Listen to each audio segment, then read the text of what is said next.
Now that you're selling loads of the world's greatest coleslaw, I'm going to give you a quick recipe that's going to have your customers coming back again and again. We're going to make a sweet chili and cranberry coleslaw. Simply take the world's greatest coleslaw that you've already made and add 3 ingredients. You have rich sauces, sweet chili sauce, you have some red cabbage, and you have some dried cranberries. So, this is your coleslaw.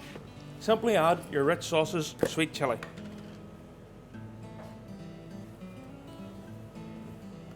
Give it a good mix. As you can see, it starts to become lovely and pink and vibrant. Chef's tip, make sure you cut the red cabbage the night before, because this helps dry it out and stops bleeding, which keeps your coleslaw the nice colour that you've made.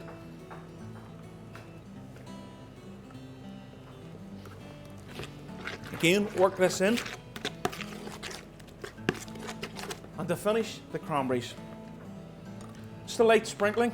Bit of Ainsley Harriet from a height. Give it a good stir. So now we've made the sweet chili and cranberry coleslaw. It's a case of just serve.